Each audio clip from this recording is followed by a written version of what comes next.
Okay, today I'd like to take a look at a poem by W.B. Yeats, a kind of uh, a kind of middle figure in the 20th century regarding poetry. So he's not modern in the sense that Eliot or Pound are modern. However, he's possibly the best poet of the 20th century. He does hark back to earlier ways of doing things, traditional forms, ballad forms, lyrical forms, sonnets. But as time went on, and perhaps under the influence of people like Eliot and Pound, he did begin to develop his line in a more fluid kind of way, so that uh, in the end there is something very modern about W.B. Yeats, even though he uses traditional forms. His line, for example, it's very fluid the way it moves from one line to the next. And we will see that in the poem we're going to look at today, which is No Second Troy. This is a famous poem by Yeats and is written about the woman he was obsessed with, Maud Gonne. She was a revolutionary on the side of Irish independence. Uh, Yeats himself kind of stood in the middle on this. He supported the idea of Irish independence, but he didn't like violence. So he thought that Irish independence should be achieved through peaceful means. Maud Gonne, on the other hand, was very happy to support violence in obtaining what she wanted, and in this she was more representative of the group of revolutionaries around at that time than Yeats was. Um, so there is a contradiction here. He's in love with her. He's obsessed with her. She was very beautiful. However, he doesn't really support some of her ideas. He doesn't support violence. He thinks that she is wrong about this, and he will not close his eyes to the revolutionaries of the time misleading people. This is the way he saw it. So these kind of contradictions are um, they're lived out in his poetry, and this is a very fine example of that. No Second Troy. Um, yeah, he asked her to marry him many times, and she refused him many times. She even said to him that I am more useful to you as a muse than I would be as a wife. You need me to write poetry. If I married you, you wouldn't really write poetry so well anymore. There is a story that later on they did have a night together that was not entirely satisfactory, um, but eventually she married one of the revolutionaries, McBride, and that ended in a divorce.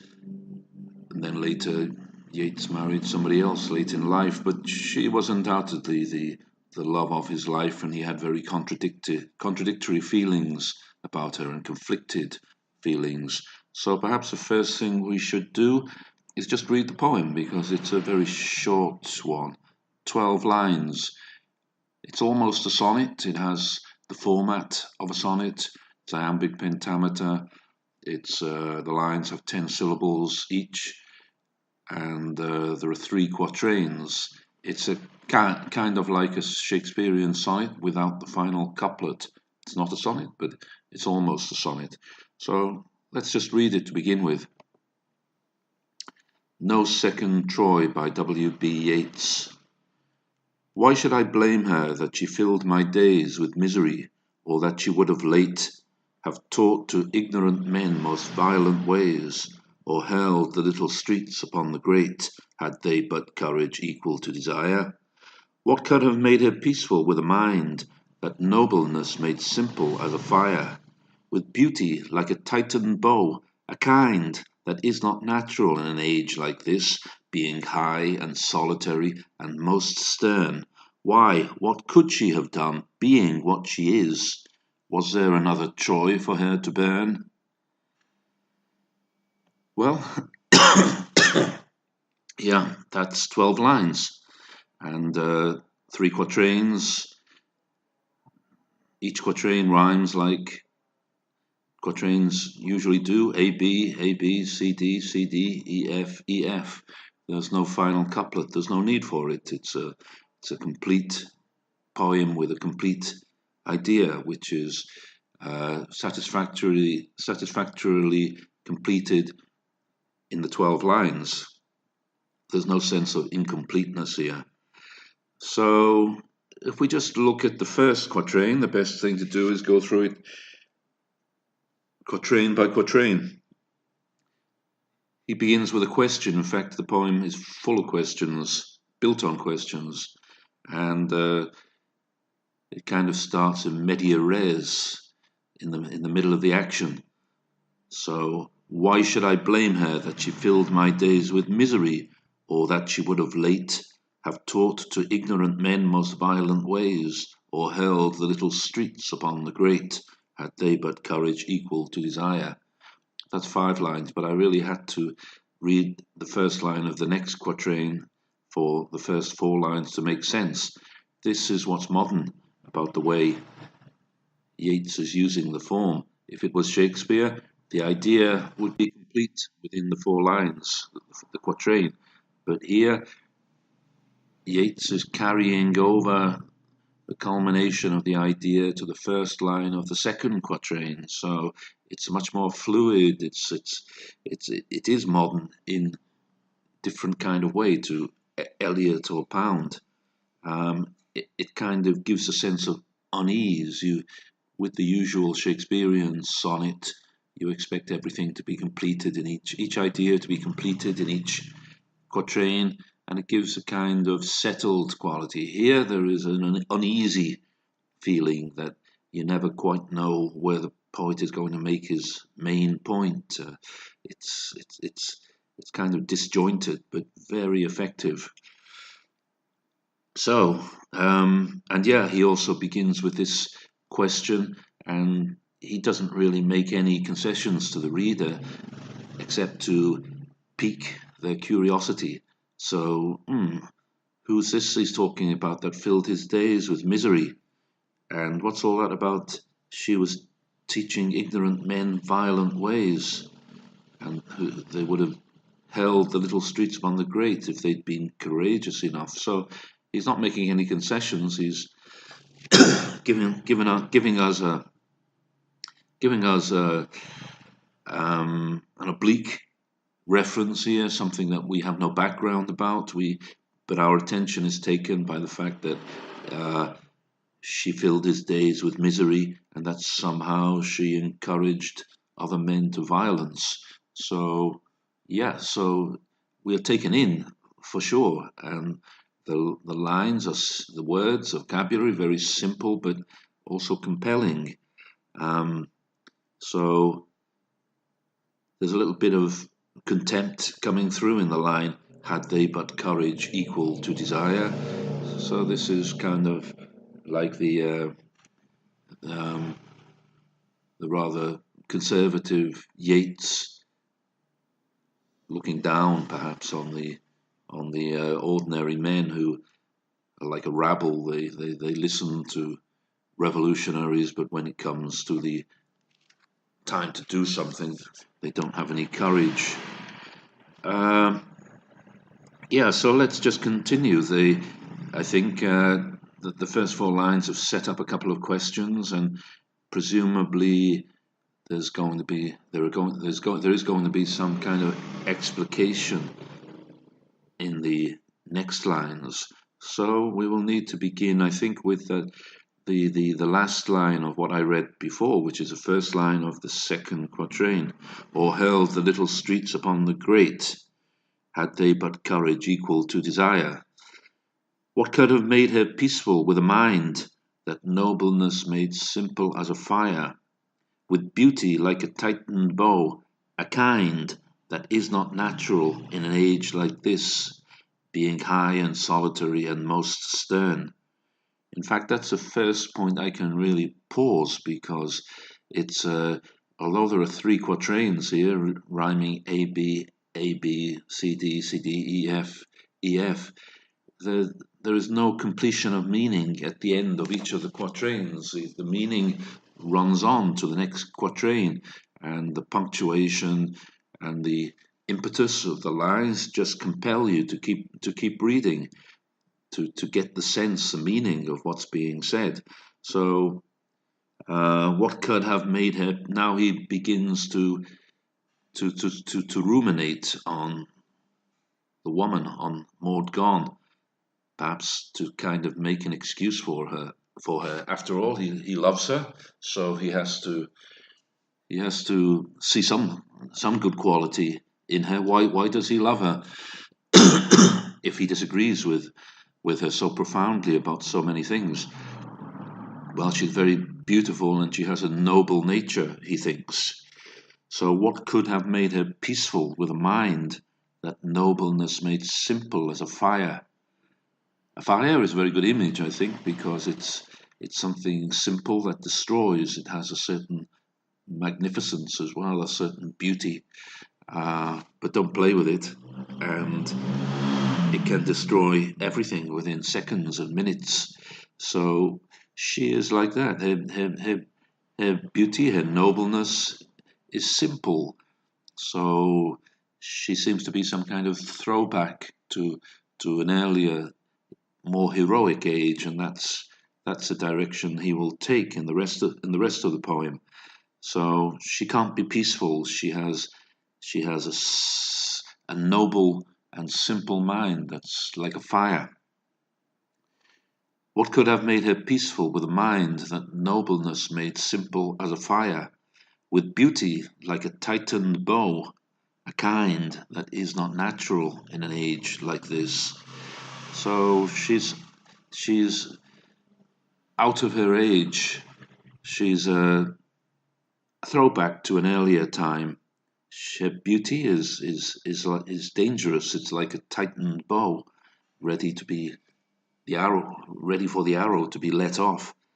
And she's dangerous. Her beauty is dangerous. It's simple like a fire, and it's not her beauty. It's not natural in an age like this, which is full of complications and politics. She is something that is a throwback to an earlier age, simple and destructive, like a fire. So it's not, her beauty is not natural in an age like this, being high and solitary and most stern. So this is what her beauty is like. It's high, it's solitary, and it's stern. It's severe. It's simple. She knows what she wants. She's going to get it if she can, and she really doesn't have anything to do with the people who talk in parliaments and governments. She knows what she wants, and she's going to do everything she can to get it. And if that includes violent revolution, that's no problem for her. She's the nature of her nobleness is like a fire anyway, which is dangerous and destructive. And then the final question in the last two lines: why? What could she have done, being what she is? Was there another Troy for her to burn? What could she have done, being what she is? So we have no choice about our nature. She has a noble nature, which is a throwback to an earlier age. She doesn't want to talk, she just wants to get on and do what she thinks is right. So, what is she? She's a throwback to an earlier time, and the last line tells us what that time is. Was there another Troy for her to burn? So he's equating, the poet Yeats is equating her with Helen of Troy. She's like Helen of Troy, who destroyed the city of Troy indirectly through her beauty. And that's the nature of Maud Gonne as well. She's going to destroy anyone And anything that comes into contact with her, that's the nature of her beauty. It's a destructive beauty. It's how her nature is. It's it's noble, but it's dangerous and it's destructive. So, was there another Troy? So he's equated her with Helen of Troy, who was another whose beauty destroyed. And in the final line, he asks, "Was or was there another Troy for her to burn?" And the answer is obviously no. There was only one Troy, and Helen destroyed it. Maud Gonne is like Troy. Is like Helen, so she will have to destroy something else. Troy is already destroyed. What will she destroy? Well, maybe she's going to destroy Ireland, or she's going to do everything she can to make trouble and violence in Ireland.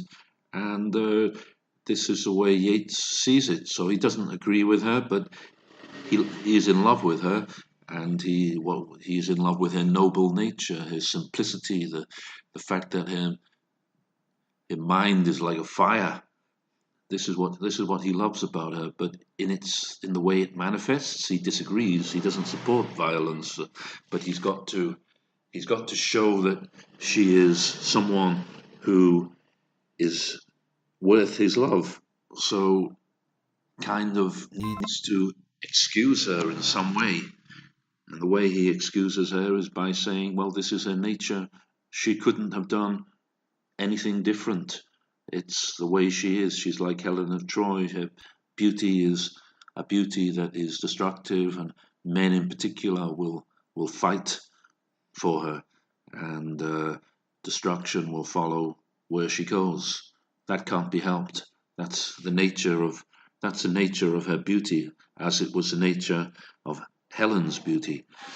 Of course, there is also the uh, element of uh, epic aggrandizement here. So by equating her and the situation in Ireland with Troy, it kind of makes the whole picture seem more heroic and more mythical, and something for all time.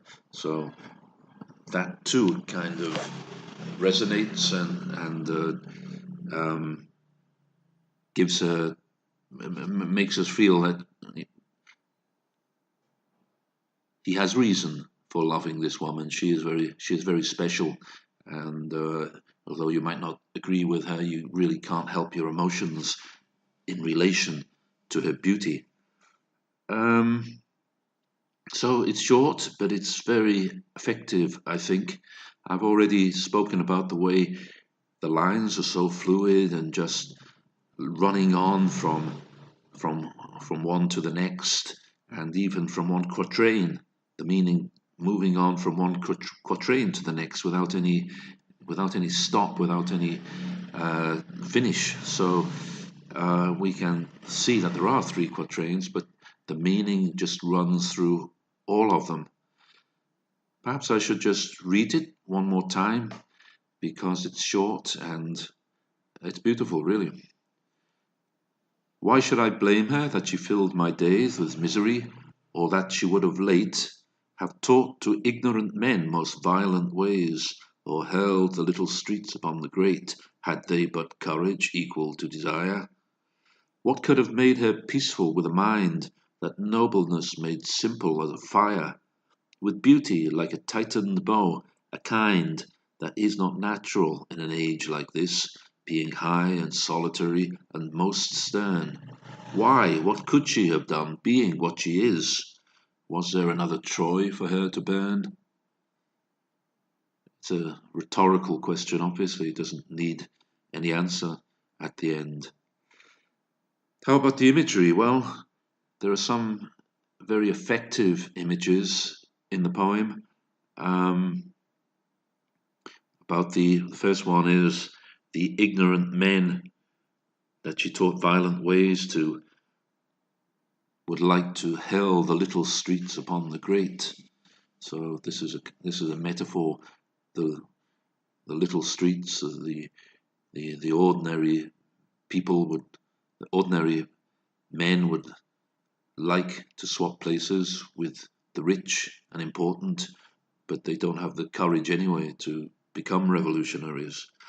Um, that's like a little bit of contempt that suddenly comes through after he's been speaking about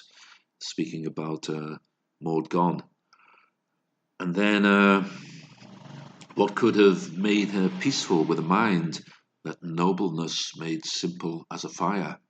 So her mind is like a fire, and it's an effective and simple simile. Um, he seems to place two or three very effective and powerful images strategically throughout the poem.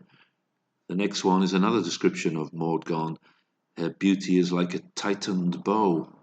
So it's dangerous, it's martial, it's military, it's destructive, it's like a tightened bow. It's something beautiful about a fire. There's something beautiful, although it's destructive and dangerous, also something beautiful about the knowledge of archery with the arrow pulled back to exactly the right point before it's due to be released. And something beautiful in that tension of the string before it lets go the arrow. That's what her beauty is like. It's full of tension and stress and, and danger. It can kill, perhaps. So she's like a fire. Her mind is like a fire, and her beauty is like a tightened bow. So these are the three images, I think. Well, the fourth is a metaphor of Maud Gonne as Helena of Troy. So there are four, really. Was there another Troy for her to burn? But not a lot of images, but the ones that are there are very well thought out and very effective and suitable for uh, for the purpose. It's worth looking at some of these lines and the way they end. So let's see. Why should I blame her that she filled my days? In Shakespeare, a Shakespeare sonnet, each line as well as each quatrain will kind of have a little termination at the end of the line. Shall I compare thee to a summer's day? Thou art more lovely and more temperate. Each line kind of contains a mini meaning, a complete meaning. But here the meaning is not complete. Why should I blame her that she filled my days? That's the line. It has to continue on the next line to get the meaning. With misery. That's the start of the next line. Why should I blame her that she filled my days with misery? Or that she would have late? Again, it has to continue on the next line. She would have late what? That continues on the next line. She would have late have taught to ignorant men most violent ways. Okay, that is complete. That finishes with violent ways. Or held the little streets upon the great. Okay, that is complete too. Well, we think it is, but it's not actually, because it continues, had they but courage equal to desire, which we looked at earlier.